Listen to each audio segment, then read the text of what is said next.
मैं आज भी स्मैश द पेट्रियार्की पर ही बात करूंगा। दरअसल इस पर एक डिबेट शुरू हो गई है, एक विवाद शुरू हो गया है, या यूं कह लीजिए कि राजनीतिक रस्साकशी शुरू हो गई है। कांग्रेस पार्टी शुरू से हिंदू धर्म के प्रतीकों पर, हिंदू आस्था पर सवाल उठाती रही है, क्योंकि कांग्रेस के लिए ये पॉलिटिकली कन्वीनियंट है। जब तक हिंदू जाति में बंटे रहेंगे, कंसोलिडेट नहीं होंगे, एकजुट नहीं होंगे, तब तक कांग्रेस फायदे में रहेगी और बीजेपी नुकसान में रहेगी।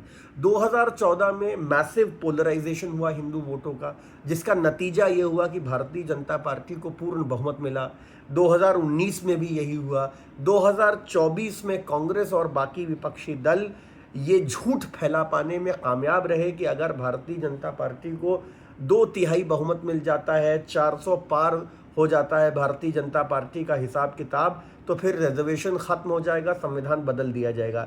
ये झूठ इतनी बार बेचा गया कि इस देश की बहुत बड़ी आबादी ने इसको सच मान लिया और वो डर गई और उसने वोट किया इंडिया ब्लॉक के लिए। अब बात करते हैं पुणे में छात्रों की गूंज प्रोग्राम में राहुल गांधी ने जो स्मैश द पेट्रियार्की के बारे में कहा, मनुस्मृति के बारे में कहा। मैंने अपने पिछले वीडियोस में भी इसका जिक्र किया है।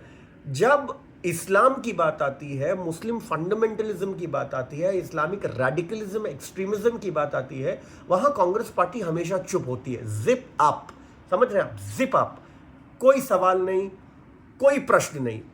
ट्रिपल तलाक पर राहुल गांधी ने कुछ नहीं बोला, क्या वो पेट्रियार्की से नहीं जुड़ा है?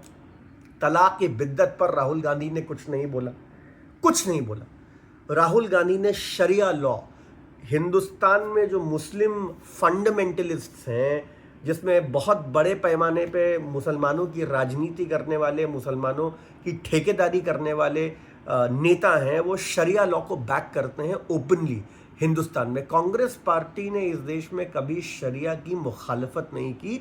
एटलीस्ट राहुल गांधी जब से कांग्रेस के नेता बने, मैंने नहीं सुना कभी राहुल गांधी को, मल्लिकार्जुन खड़गे को, या इनका जो फ्रंट लाइन है ना, फर्स्ट लाइन, वो कभी भी शरिया के खिलाफ नहीं बोलता। और इस देश में जो इस्लामिस्ट रेडिकलिज्म है उसके खिलाफ नहीं बोलता। वहाँ जो पॉलीगमी है, वहाँ जो महिलाओं के साथ ज्यादतियाँ होती हैं, वहाँ जो कुप्रथाएं हैं, उन पर कांग्रेस पार्टी कभी नहीं बोलती, कभी नहीं बोलती कांग्रेस पार्टी। यहां पर कांग्रेस एक्सपोज होती है, और कांग्रेस इस कदर एक्सपोज होती है कि Congress will run helter skeletal, जिसे कहते हैं। कांग्रेस को कवर करने वाला कोई नहीं होगा। ये बीजेपी ने जो नब्ज पकड़ी है ना कांग्रेस की, इसको और एम्पलीफाई किया जाएगा, इसको और एम्पलीफाई किया जाएगा। अगर कांग्रेस के पास इसका जवाब नहीं है तो मुश्किल होगी। जय हिंद, वंदे मातरम।